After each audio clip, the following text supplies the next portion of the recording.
program is part of the Scene Project's podcast network. The Scene Project features interviews with independent musicians, comedians, and artists from across the Midwest.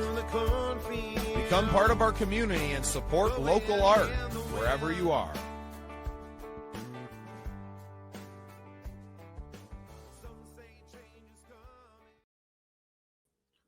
Welcome into another exciting episode of Real Biz. I am your host, Bubba Startz, and with me today is award-winning writer, author, and advocate for the human-animal bond, Susan Hartzler. Susan, welcome to the show. Thank you. Nice to be here, Bubba. It's my pleasure to have you. I know that we got to speak at length in our discovery call a few weeks ago, and I'm so glad that you popped back on so quickly. Not everyone gets right back in to have another long conversation with me, but I'm glad you did. And I love what you're all about. We're huge animal lovers here at our, in our household. We were talking about our cats, but you have some really interesting books and stuff that we're going to talk about today. But before we get into that, I want to just kind of give you the floor and let you give us a little bit of your backstory, and we'll pick up the conversation from there. Okay. Well, let's see. My third grade teacher told me to be a writer. So I had that in my mind my whole life. And I started off as the first female sports writer of my college newspaper. And my goal was to get into the boys' locker room, but they put me on women's sports. Oh, well, what are you going to do? But I didn't get my first book published until I was 62. And that book is called I'm Not Single, I Have a Dog, Dating Tales from the Barkside. And then last year, I had another book published, The Peace Puppy, a memoir of caregiving and canine solace. And I have another book coming out this year. It's all about therapy dogs.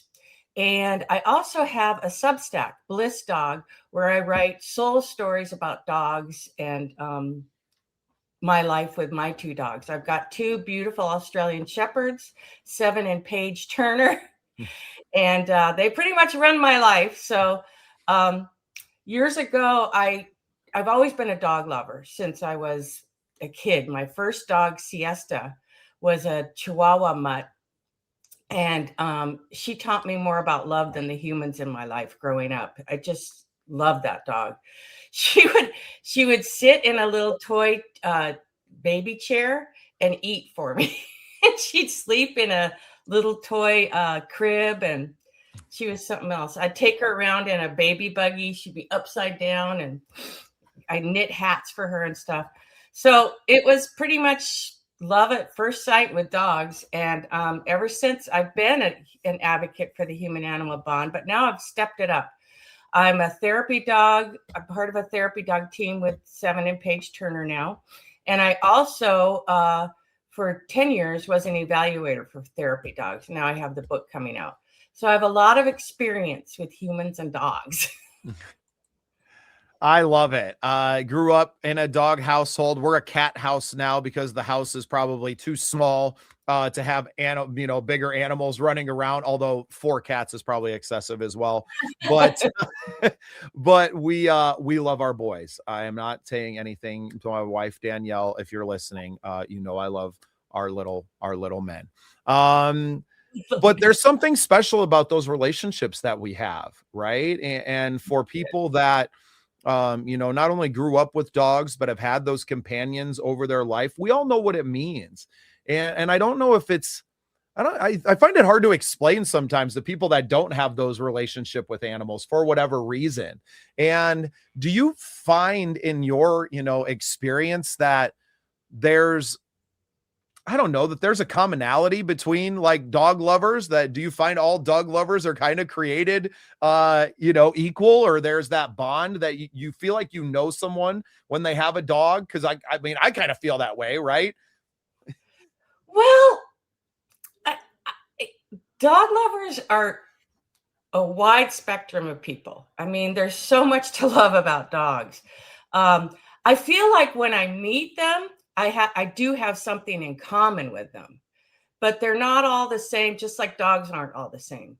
There's dogs, especially in today's world, there's so many things you can do with dogs. The traveling with dogs is a huge market right now in the travel industry. people really are starting to do what I feel like I set the tone 4 years ago. Everybody would say, you're so weird about your dog. But now people are embracing that, and just, they, especially in today's world, I don't know if you've noticed, but there's all these like, go pet a cow, go to this farm, go to this. And people are doing that more today than ever, because we're on screens, we're on, not real life. And people want that real life, that nature, that mother nature. They want to smell it. They want to feel it. They want to pet a llama or whatever. So it's really a necessary, it's not an either or. I think cats and dogs, they're a necessary thing in many of our lives. I mean, I cannot imagine life without a dog. I just can't. No, I'm sure you can. And the barking in the background is music to your ears, huh? That's Paige Turner saying, I want to be on the show. Yeah. Who are you talking to? What are you doing? Very curious. No, we love it. So tell me more about your first book, and dating tales from the bark side. Well, I never got married, and I always wanted to get married and have kids, and that never happened for me. So in my early 40s, my mom died, and I moved home to take care of my dad, who had Parkinson's. And I got involved in therapy dogs. And I went and visited kids at the county hospital in Los Angeles. And I realized if I had had kids of my own, I might not have had the time or the inclination to do this type of work that's really necessary. I mean, I've seen so many miracles with dogs in hospitals or at parks with special needs kids. I mean, it's just amazing. And with my new book about therapy dogs, I've got miracles from other people. I mean, it's just, I call it a doggy sixth sense. They just know something that we don't know, and they can tap into something that we can't. And I don't know what it is. And I'm sure cats do too. But there's a saying, you own dogs, but cats own you. They decide whether or not they're going to stay. Can confirm. Yes. Yes. So that's, I think it's really something that's necessary in our world, especially today, that unconditional love, that mother nature, I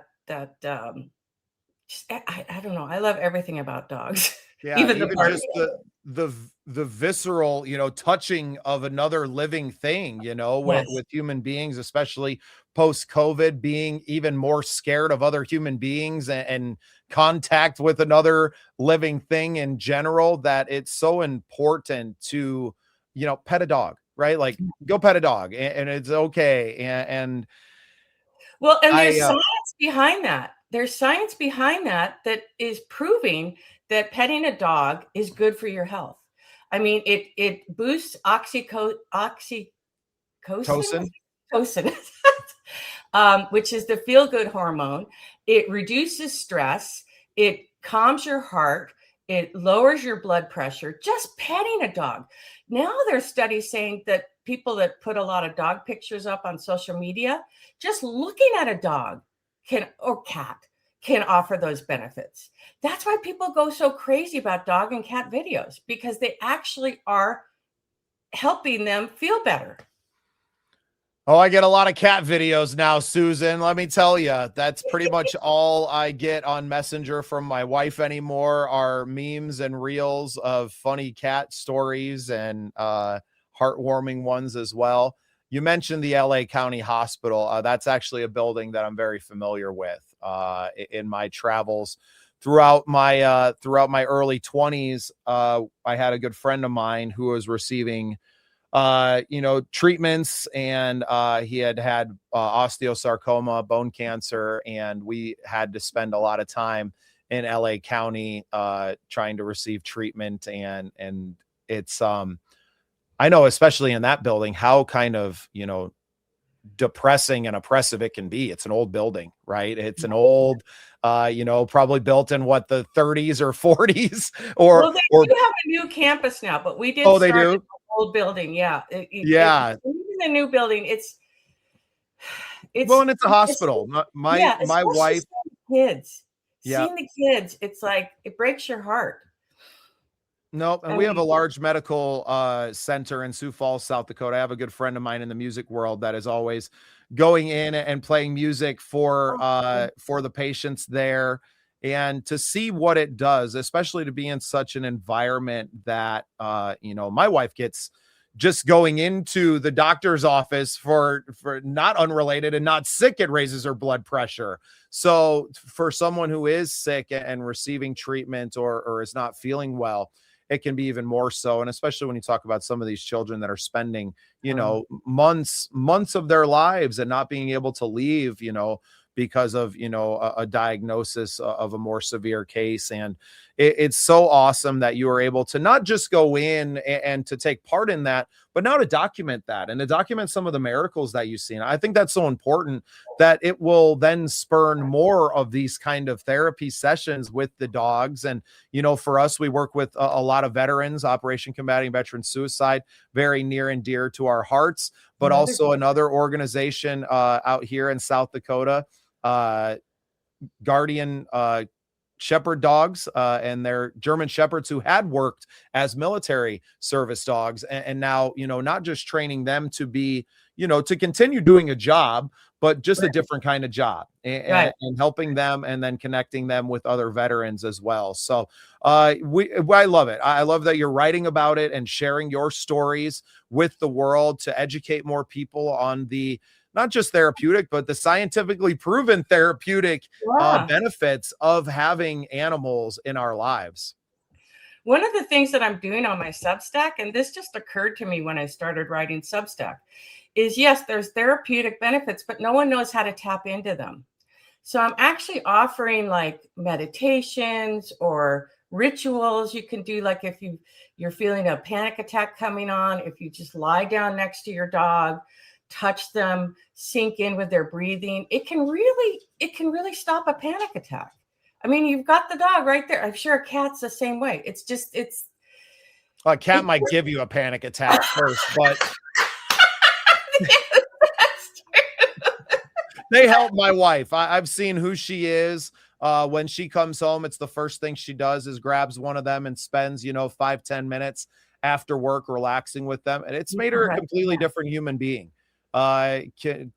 Completely. And each cat's kind of different. Not all the cats like to be picked up and held like that, but they all have their times, and dogs the same way, I'm sure. That's why one is never enough, right? I have 3 myself, so I wish I had a farm and could just have 1 million, Yeah. I prefer dogs to humans anymore, so except for you, Bubba. Thank you. I appreciate that. Well, before I let you go, I'd love to have you share once again the Substack and where people can find the books, and I'll let you get out of here so you can go ease Paige Turner's nerves a little bit and let them know that everything's okay. Okay, Bubba. Well, my Substack is Bliss Dog, at Bliss Dog, BLISSDOG, which was the name of my first Aussie Bliss. And then my books you can get on my website, susanhartzler.com. SUSANHARTZLER. They're also available on Amazon, all booksellers. But the thing is, if you put in "I'm not single, I have a dog," you'll get T-shirts and all sorts of things. So it's best if you're on Amazon to put in my name. And that book is coming out as an audiobook this spring. So you'll be able to order "I'm Not Single" this spring as an audiobook. Fantastic. Well, Susan, thanks for taking some time away from your beautiful animals to talk with me this morning. I wish you all the best. I'm looking forward to the new audiobook as well. And thank you for being part of the scene. Bubba. It was really fun. Thank you.